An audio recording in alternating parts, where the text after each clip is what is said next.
안녕하세요. 오늘도 사연살롱을 찾아주셔서 감사합니다. 경기도에 살고 있는 30대 중반 여성이에요. 행복한 신혼의 꿈을 꾸던 저는 제 꿈을 짓밟는 예비시모의 몰상식한 요구에 파혼을 결정할 수밖에 없었어요. 그 사연을 얘기해볼까 해요. 제 직업은 소믈리에예요. 와인을 다루는 조금은 생소한 직업이죠. 제가 이 직업을 가지게 된 데에는 특별한 사연이 있어요. 어린 시절 식당을 운영하시던 부모님은 늘 바쁘셨어요. 그래서 저는 많은 시간을 외할아버지와 함께 보내야 했죠.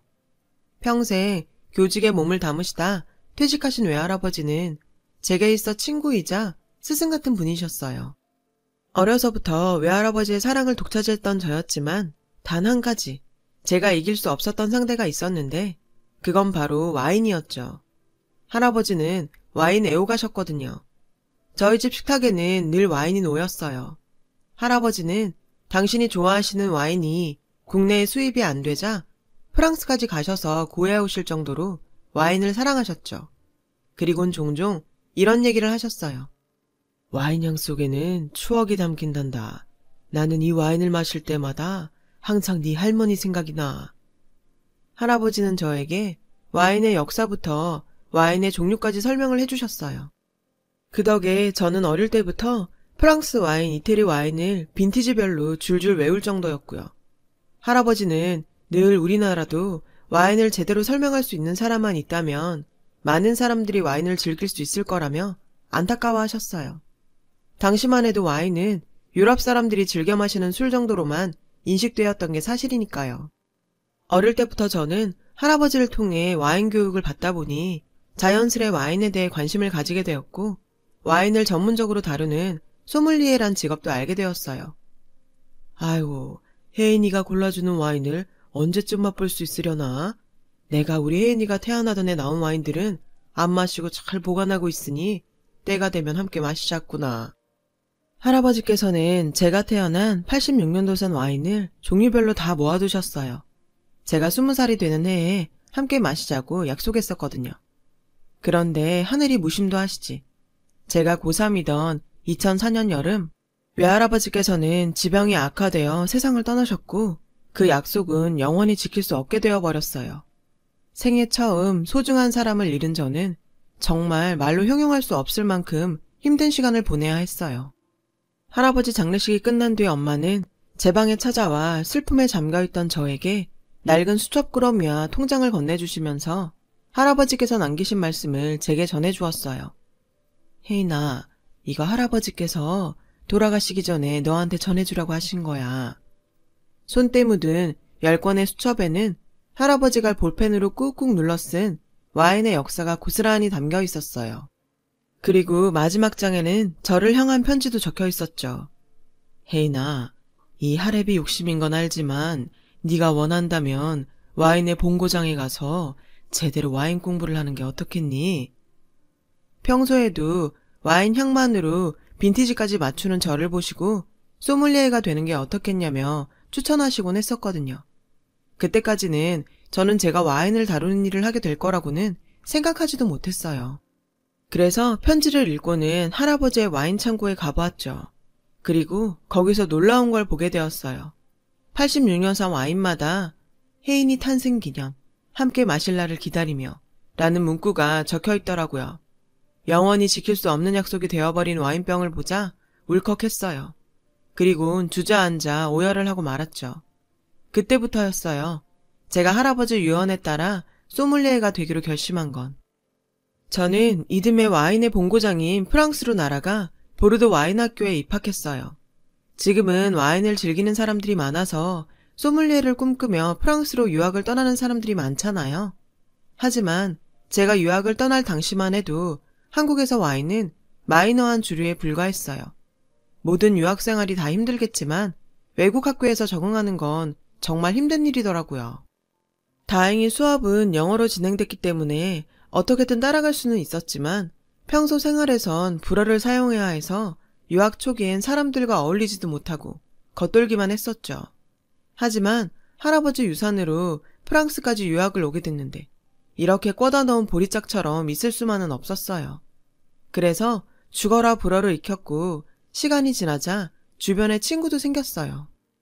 그렇게 저는 프랑스 생활에 적응할 수 있었고 2년간의 소믈리에 과정을 훌륭한 성적으로 수료하게 되었어요.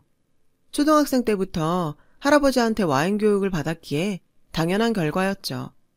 와인 학교 수료 후 저는 보르도에 있는 와인 양조장에 들어가 2년간 포도주를 직접 담그며 공부할 수 있었어요. 할아버지가 남겨주신 수첩에 그렇게 적혀 있었거든요. 와인은 지식뿐만 아니라 직접 포도주를 만드는 과정에 참여해 봐야 제대로 된 소믈리에가 될 수 있다고 말이죠. 그리고 그 말은 정확했어요. 만들어 보니 확실히 알겠더라고요. 와인의 본고장 프랑스에서 지내는 동안 할아버지께서 왜 와인을 사랑했는지, 왜 나를 이곳에 보냈는지 알 수 있었죠. 저는 5년간의 유학 생활을 마치고 돌아와 작은 와인 전문 바를 오픈했어요. 하지만 그때까지만 해도 우리나라에서 와인은 대형 호텔이나 가야 마실 수 있는 비주류 고급 술에 불과했죠. 그런 편견을 깨기 위해 저를 비롯해 많은 소믈리에들은 시간을 쪼개 무료 강연을 다니면서 와인 저변 확대에 노력했어요. 그런 노력 덕분인지 얼마 뒤부터 와인에 대한 대중의 관심도 늘어났어요. 소믈리에라는 직업도 많이 알려지면서 오픈 3년 만에 저희 바는 주말엔 예약도 어려울 정도로 손님이 많아졌고요. 그런 와중에도 저는 매년 프랑스에 있는 와이너리를 방문했고 쉬는 날에는 소믈리에 준비생을 위한 강연도 다녔죠. 그러다 보니 세월이 훌쩍 흘러버렸어요. 저는 꽃다운 20대를 와인에 바치다 보니 연애도 한번 제대로 못 해본 채 30대를 맞게 되었어요. 그러던 어느 날 봄 햇살처럼 다가온 한 남자가 있었어요.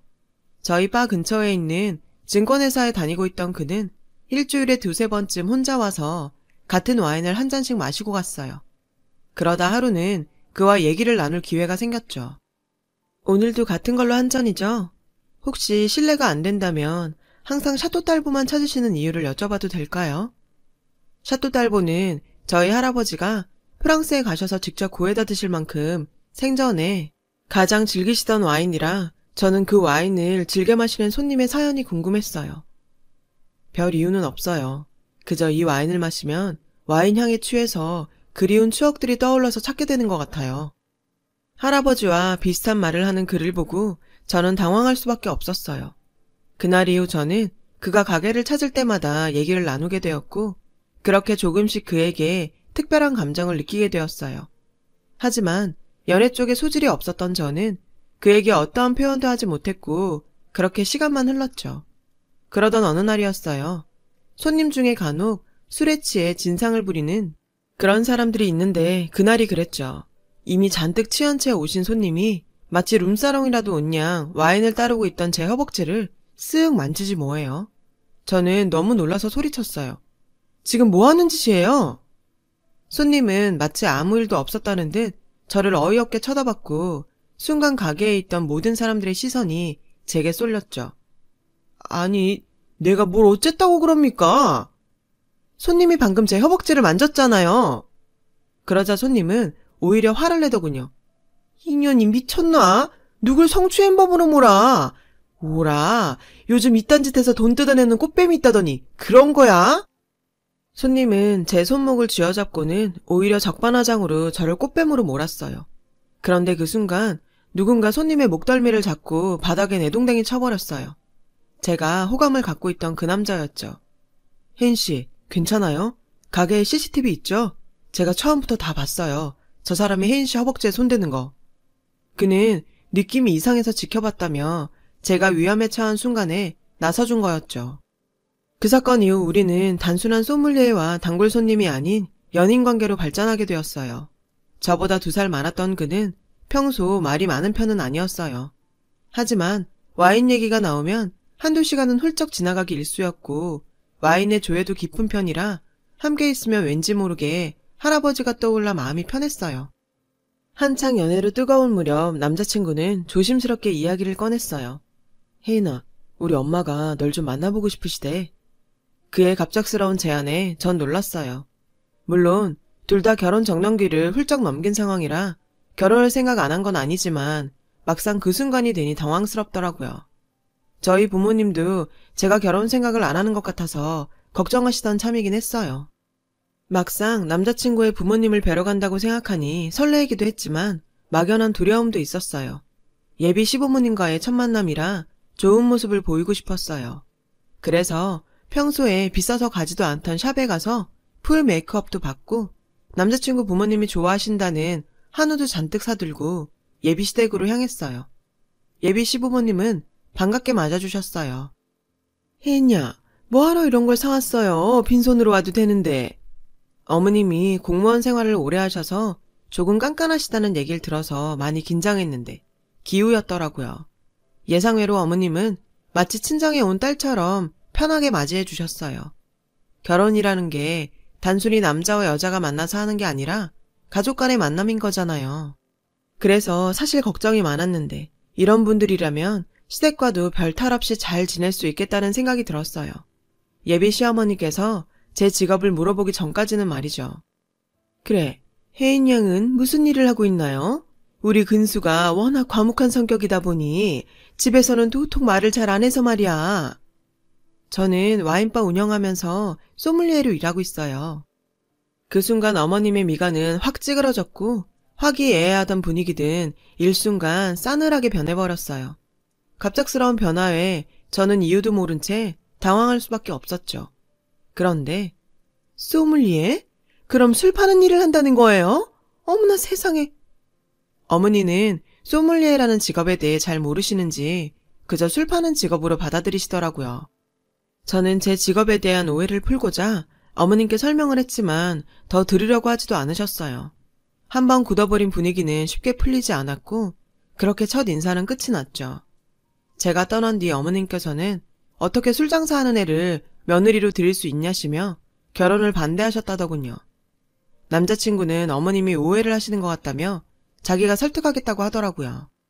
사실 저희 집에서는 제가 좋아하는 사람이라면 누구라도 상관없다는 분위기라서 이미 남자친구를 사위로 받아들이는 분위기였거든요. 그래서 더더욱 시부모님이 제 직업을 탐탁치 않아 하신다는 말을 꺼낼 수가 없었어요. 괜한 걱정을 끼쳐드리고 싶지 않았거든요. 어머님의 반대에 부딪혀 혼란스럽던 어느 날 남자친구로부터 연락이 왔어요. 엄마가 자기 가게에 한번 가보고 싶다고 하셔서 모시고 가려고 하는데 시간 괜찮아? 남자친구의 전화를 받고 저는 오히려 잘 됐다 싶었어요. 직접 와서 보시면 어머님이 생각과 많이 다르다는 걸 알게 되실 테니까요. 저는 가게를 오픈하고 처음으로 예약된 손님들께 양해를 구하고 가게를 통째로 비웠어요. 이번에 제대로 된 소믈리에의 모습을 보여드리면 어머님의 오해를 풀 수 있을 거라 생각했거든요. 하지만 제 생각은 어머니의 첫마디에 무참히 깨지고 말았죠. 그래, 생각 잘했다. 아무래도 술집보단 레스토랑이 훨씬 낫겠지. 오픈하면 내가 친구들 많이 데려오마. 어머님은 가게 곳곳을 둘러보시며 이상한 소리를 하시더라고요. 어머님, 그게 무슨 말씀이세요? 레스토랑이라뇨? 근수가 그러더구나.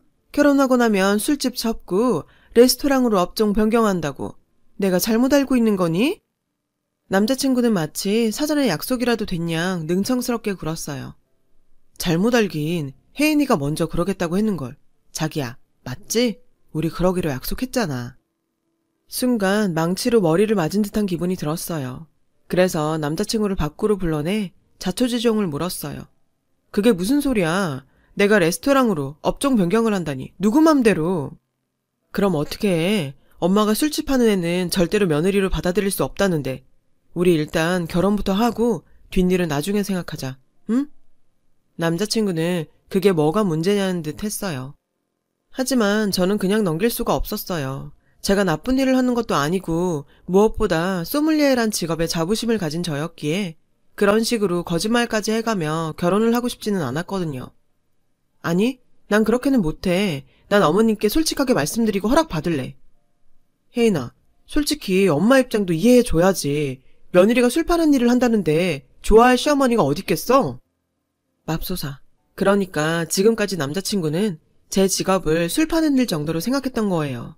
다른 사람은 몰라도 어떻게 내 남자친구가 그럴 수 있죠? 모르면 모를까 와인에 대해 누구보다 잘 아는 사람이요.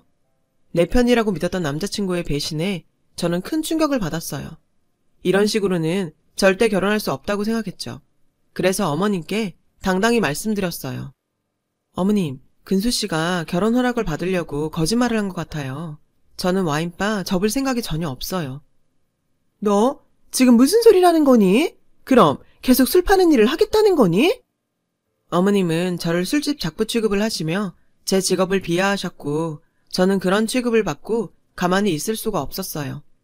어머니, 저는 술 파는 여자가 아니라 와인 전문가인 소믈리에예요. 그런 식으로 비하하지 마세요. 아이고, 세상 참 좋아졌다. 술 파는 애가 무슨 전문가씩이나 되고. 그 순간 가게 문이 열리더니 저희 엄마가 들어오셨어요. 듣다 어이가 없어서 정말. 혜인아, 넌 그런 소리를 듣고도 이 여자를 가만히 두니? 뺨따구라도 한 대 후리지 않고 뭐하고 있어. 무식해도 정도가 있지.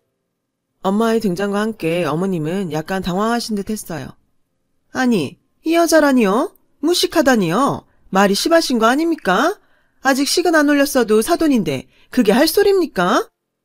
나 참, 며느리 될 애한테 술 파는 애라니. 그건 할 소립니까? 그리고 사돈이라뇨? 누가 그 집에 내 딸을 준답디까? 내가 이 꼴을 보고도 우리 혜인일 그 집에 시집 보낼 것 같아요? 제가 당하는 동안 말 한마디도 없이 지켜만 보던 남자친구는 당황한 듯 저희 엄마의 말을 끊었어요. 어머님, 그게 무슨 말씀이세요? 시집을 안 보내시겠다니요? 아이고야, 자네 말은 할 줄 아나 보네. 자네 와이프 될 사람이 그렇게 모욕을 당하는데도 입도 뻥끗 안 하고 있길래 난 또 자네가 말을 못해서 그러고 있는 줄 알았지. 저희 엄마는 젊을 때부터 장사를 하셔서 쑥맥인 저와는 다르게 여장부 기질이 있는 분이시라 할 말은 참지 않고 하는 분이셨죠. 어머님 정도는 눈 하나 깜짝 않고 상대할 정도로 말이에요. 지금 뭐 하는 짓이에요? 왜 남의 아들은 자꾸 그래요? 사람이라는 게 참 이중적이더라고요. 저한테는 그렇게 막말을 하더니 당신 아들이 욕먹는 건 못 참겠나 봐요. 저기요. 사람이 대접을 받으려면 상대도 대접을 해줘야죠. 남의 딸한테는 그딴 식으로 말해놓고 자기 자식 욕먹는 거 못 보겠나 봐요. 이게 무슨 놀부심보입니까? 그야 술이나 파는 당신 딸이랑 퍼젓한 증권회사에 다니는 우리 아들이랑은 천지 차이가 나니 당연한 거 아닙니까? 벌이부터가 완전히 다른데 안 그러게 생겼냐고요? 사실 제가 남자친구를 만나면서 수입 얘기는 한 적이 없다 보니 어머님께서 뭔가 단단히 착각하고 있는 눈치였어요. 우리 혜인이가 한 해에 얼마나 버는 줄 알고 벌이 타령을 하는 겁니까? 어머님은 이 콩만한 가게에서 벌면 얼마나 버냐시며 코웃음을 치셨어요. 그리고는 제 유학 얘기를 꺼내시며 프랑스에서 공부한답시고 돈도 많이 날렸을 텐데 돈이 어딨겠냐면서 남들 열심히 돈 벌 때 허영에 쩔어서 와인 공부다 뭐다 돈 쓰고 놀러 다녔으니 안 봐도 알만하다고 하시더군요. 그 말에 저희 엄마는 박장대소를 하셨어요. 놀러 다녀요? 하나는 알고 둘은 모르시네. 여기 가게에 걸려있는 프랑스 현지 와인 양조장 사진들 혜인이가 운영하는 와인 양조장인 거 모르셨어요?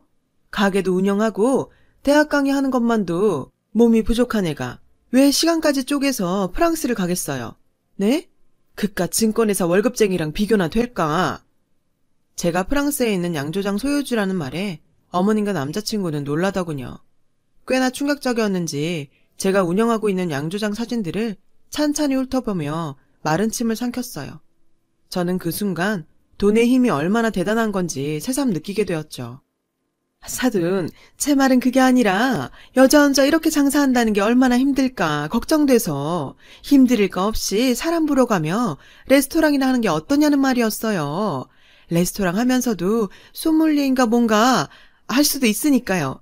그러니 너무 노여워 마시고 제 실언은 용서해 주세요.